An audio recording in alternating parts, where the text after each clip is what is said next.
जिनकर नामे में विद्या छै, अताय पर नाथ विद्या के नाथ, विद्वत्ता के परिमेय कते उच्च शिखर पर रहते से अहाँ सोच सकै छियै, समझ सकै छियै। जानकी पर जे परिचर्चा भेल, जे संदर्भ में ई सब बात कारण शास्त्र सम्मत हुनकर वक्तव्य छलनि और अते नीक जकाँ ओकरा वो विश्लेषित करलखिन जे मिथिला में व्यवहार होइ छै, जे कहलन कि शास्त्र का अहाँ संपर्क करे के नहीं जरूरत है, अगर अहाँ व्यवहार के देख लियो तो ओहि से शास्त्र में जे लिखल छै वह चीज अहाँ देखबै।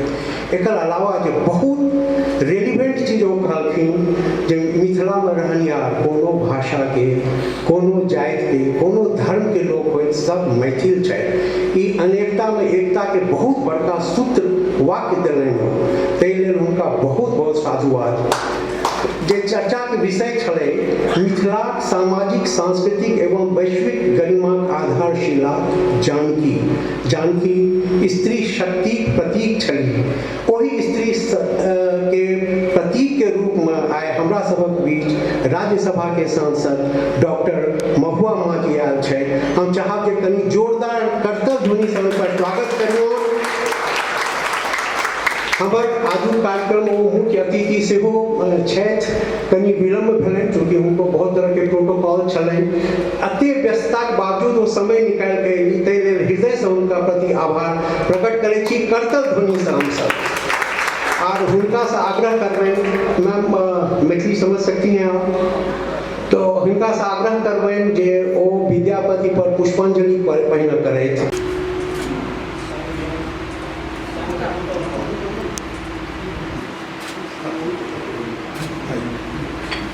करतब ध्वनि हेबाक चाही।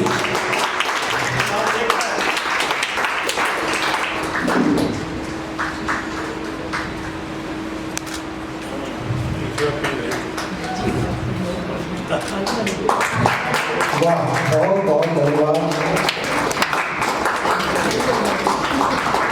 डॉक्टर महुआ माँ जी जानकी लगे छथि, बिल्कुल सही कहा गया जे एखन तऽ राजनीति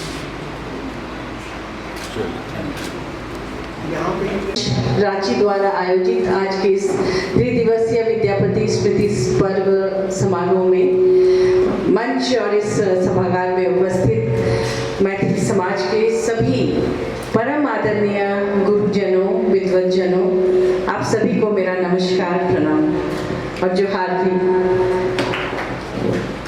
सबसे पहले मैं आभार व्यक्त करना चाहूँगी कि मुझे इस आयोजन में आप लोगों ने आमंत्रित किया, क्योंकि एक सारस्वत समारोह है और मैं मूलतः बांग्ला भाषी हूँ, तो मैथिली भाषा और बांग्ला भाषा में काफ़ी समानता है। तो अच्छा लगता है जब आप लोग महाकवि विद्यापति पर कोई आयोजन करते हैं। और आज तो हमारी माता जानकी इस समारोह में वही चर्चा का विषय रही और वो हम सबके लिए सदा के लिए प्रणम्य है। और अगर मैं आधुनिक भाषा में बोलूं तो वो रोल मॉडल हैं हम सभी नारियों के, क्योंकि उन्होंने जो भारतीय संस्कार हमें सिखाया है, जिस तरह का व्यक्तित्व, तो आज मुझे लगता है आज भी वो प्रासंगिक है। और आज नारी सशक्तिकरण की हम बात करते हैं, महिला आरक्षण हो रहा है, महिलाएं आगे बढ़ रही है, हर क्षेत्र में आगे बढ़ रही है, लेकिन ये जो हमारा संस्कार है, हमारी संस्कृति है, उसे बचाकर रखते हुए ही आगे बढ़ना है। इसे समझने के लिए माता जानकी पर इस तरह का आयोजन होना बहुत ज़रूरी है, क्योंकि अभी नई पीढ़ी वो कई बार वेस्टर्न जो कल्चर है उसमें रंग जाती है, वो अपने आप को बहुत ज़्यादा आधुनिक कहलाने के चक्कर में अपने घर के बुजुर्गों का सम्मान नहीं कर पाती है, या जो कुछ भी भटकाव देखने को मिलता है। ऐसे समय में मुझे लगता है माता जानकी को याद करना बहुत ही प्रासंगिक है। और ऐसे युवाओं को, युवतियों को भी इस समारोह में, इस तरह के समारोह में शामिल करना चाहिए, ताकि वो अपनी जड़ों से जुड़ी रहे, क्योंकि जड़हीन गाय की तरह आज की पीढ़ी वो तैर रही है, उनका अपना जो रूट है वो जमीन से गड़ा हुआ नहीं है, इसलिए वो अपनी संस्कृति और संस्कारों से, परंपराओं से दूर जा रही है। महाकवि विद्यापति की भाषा शैली, वो तो दरबारी पंडित थे, मैथिल कवि थे और मैथिल कोकिल भी उन्हें कहा जाता था। उनसे हमारे नोबेल पुरस्कार विजेता हमारे बांग्ला के महाकवि रविंद्रनाथ टैगोर भी बहुत प्रभावित थे। उन्होंने जो भानु सिंह पदावली जो उन्होंने लिखा तो बिल्कुल उनकी भाषा शैली के अनुरूप ही उसे लिखा। कई लोग तो शुरू में जानते ही नहीं थे कि वो उसके लेखक कौन है, और बाद में पता चला कि रविंद्रनाथ टैगोर की रचना है। तो इस तरह से मैथिली भाषा से हमारा बांग्ला में आदान प्रदान हमेशा वो चलता ही रहा है, और उसमें जो मिठास है, और कहते हैं महाकवि कालिदास उनकी जो रचनाएं हैं जैसे कुमार संभवम, मेघदूत महाकाव्य, विक्रमोर्वशीय, रघुवंशम, फिर आपका और उनका कौन सा था ऋतु संहार, और तमाम जो रचनाएं हैं उसमें भी मिथिला का कल्चर दिखता है, वहाँ की प्रकृति की झलक मिलती है, वहाँ के जो फल हैं, वहाँ के जो पेड़ों के नाम हैं वो उनकी रचनाओं में बारंबार दिखती है। इसलिए ये दावा किया जाता है कि महाकवि कालिदास वो मिथिला के ही कुल संतान रहे हैं। तो इतना रिच और ऐसी भूमि जहाँ हमारी माता सीता ने जन्म लिया, जहाँ पर महाकवि कालिदास पैदा हुए, जहाँ महाकवि विद्यापति जैसे वो संगीतकार भी थे विद्यापति जी, और साथ में कवि तो वो थे ही जिनकी नकल है रविंद्रनाथ टैगोर जैसे लोग उनकी शैली में रचना कर रहे हैं। आप समझ सकते हैं उनको तो नोबेल पुरस्कार मिला है, और आज तक किसी साहित्यकार को नोबेल पुरस्कार नहीं मिला है पूरे हमारे देश में, वो एकमात्र अभी तक है। तो हम उनके कद को समझ सकते हैं, उनको याद करना चाहिए, नई पीढ़ी तक ये बातें पहुंचनी चाहिए, और इस तरह का आयोजन बहुत ही प्रासंगिक है। मैं आप सबको धन्यवाद दूंगी कि आज के समय में जब लोग दूसरी तरफ भाग रहे हैं, लोगों की रुचियां बदल रही हैं, मोबाइल पे 24 घंटे एंटरटेनमेंट के तमाम चीज़ें हैं, ऐसे समय में इस तरह का आयोजन किया जाना, मैं चूंकि खुद भी एक साहित्यकार हूँ तो मुझे व्यक्तिगत रूप से तो बहुत अच्छा लगता है। और मैं इसीलिए आज मैं पहले माफ़ी भी मांगना चाह रही थी कि मैंने समय जो दिया था उस समय पे इसलिए नहीं पहुंच पाई कि समय मैंने आप लोगों को पहले ही दिया था। मैं असम में चुनाव में व्यस्त थी, उस दौरान आप लोगों ने संपर्क किया, मैंने हाँ कर दिया। फिर अचानक एक केंद्र सरकार का एक बड़ा आयोजन था जो बूटी मोड़ के आगे बहुत दूर है, वो रिंग रोड के पास फ्लाईओवर बन रहा है, रोड बन रहा है जो जमशेदपुर, हजारीबाग और रांची रिंग रोड को जोड़ेगा, अंडरपास भी। तो उसमें चूंकि वो सांसदों का रहना उसमें ज़रूरी था, इसलिए मुझे वहाँ जाना पड़ा, और मुझे इतनी देर होगी ये भी नहीं पता था। वहाँ पर लोग जब भाषण देना शुरू किए तो इतना लंबा लंबा भाषण देने लगे कि मैं बीच में निकल ही नहीं पा रही थी, केंद्रीय मंत्री भी थे, तो इसलिए मैं यहाँ से और वहाँ से आने में भी काफ़ी समय लगा। तो पहले तो मैं हाथ जोड़कर माफ़ी मांगूंगी कि विद्वत समाज के बीच में विलम्ब से आना एक तरह से धृष्टता है, और मैं एक साहित्यकार होने के नाते बहुत ही लज्जित हूँ इसके लिए। और अभी आपने कहा कि साहित्य और राजनीति का संगम है तो बहुत ज़्यादा उम्मीद भी है। तो मुझे एक प्रसंग याद आया, कहते हैं जब दिनकर जी वो भी थे पार्लियामेंट में, तो वो और पंडित नेहरू जी साथ साथ चल रहे थे, किसी सीढ़ी में पंडित जी लड़खड़ा गए और दिनकर जी ने उन्हें थाम लिया।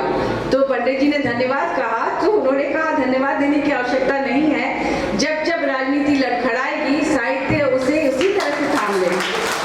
तो आप लोगों का आशीर्वाद चाहती हूँ कि मैं भी अगर कहीं भी विचलन देखूं तो उसे थाम सकूं, इतनी क्षमता मुझ में हो, और जो मानवीय गुण हैं, करुणा और प्रेम और सौहार्द, इस तरह के गुण मुझ में जरूर रहे, ताकि मैं संवेदनशील होकर काम कर सकूं। कोशिश यही करती हूँ कि जो वास्तव में ज़रूरतमंद है मैं उन तक पहुँच सकूँ, उनके लिए काम कर सकूँ। और इन दिनों जैसे जैसे समय बीत रहा है, मुझे ऐसा लगता है कि शायद जैसे हर व्यक्ति का कोई लक्ष्य होता है जिसके कारण वो जन्म लेते हैं, तो शायद नियति चाहती है कि मैं समाज के लिए कुछ करूं, इसीलिए एक साहित्यकार से राजनीति में भी आने का मौका मिला। तो मैं कोशिश ये करती हूँ कि अगर कोई ज़रूरतमंद मेरे पास आते हैं तो मैं अपने 10 काम छोड़ के पहले उनको मदद करती हूँ, तो करके मुझे आंतरिक खुशी मिलती है। महिला आयोग में जब अध्यक्ष थी तब से ये सिलसिला शुरू हुआ है, और जब कोई भी मिलते हैं और कहते हैं कि उस समय आप थी तो मैं सुसाइड करने जा रहा था, आपने बचा लिया, तो बहुत अच्छा लगता है कि किसी के काम आ सकूं और अभी एक उपन्यास मेरा मैं लिख ही रही हूँ, लेकिन काफ़ी लंबा वो चल रहा है। मैं सोच रही हूँ शायद इस दिसंबर तक मैं दे दूँ। राजकमल प्रकाशन से छाप रहे हैं, तो थोड़ा सा समय के अभाव में मैं जल्दी जल्दी पूरा नहीं कर पा रही हूँ। तो साहित्य से मैं जुड़ी हुई हूँ और अभी हंस में मेरी 2 कविताएं छपी हैं हिंदी की, और कुछ कविताएं समालोचन में भी छपी हैं। हम लोगों ने मांगी थी 2-4 कविताएं देनी, तो समय अभाव में लंबी चीज़ें नहीं लिख पा रही थी, लेकिन चलते फिरते कुछ कविताएं लिखी। अभी असम में चुनाव प्रचार में गई थी, तो ब्रह्मपुत्र नदी के ठीक सामने ही मेरे होटल का कमरा था, बालकनी और खिड़कियाँ थी, तो सुबह चाय पीते पीते 2 कविताएं लिखी। वो समालोचन ने ले लिया है छापने के लिए, तो मुझे लगा कि चलो चलते फिरते कुछ चीज़ें आ जाए, तो इसलिए मैं आप लोगों को आश्वासन देना चाहूँगी कि साहित्यकार के रूप में भी मैं हूँ जीवित और आगे भी रहूँगी, क्योंकि मैं साहित्यकार ही अपने आप को कहलाना पसंद करती हूँ। राजनीति तो मैं एक समाज सेवा के रूप में करने के लिए आई हूँ। बस आप लोग का आशीर्वाद चाहिए और बहुत बहुत धन्यवाद। और ऐसे भी कोई भी काम करे कभी मेरे से जरूर कहिएगा, ताकि अगर मेरे हाथ में हो मैं निश्चित रूप से वो काम करूँ। बहुत बहुत धन्यवाद। पहले से कुछ मीटिंग्स फिक्स थे, तो 1:30 बजे से लोग मेरे घर पे वेट कर रहे हैं उस मीटिंग के लिए, तो मैं माफ़ी चाहूँगी, फिर कभी समय मिलेगा तो आ जाऊँगी आप लोगों से मिलूँगी। धन्यवाद।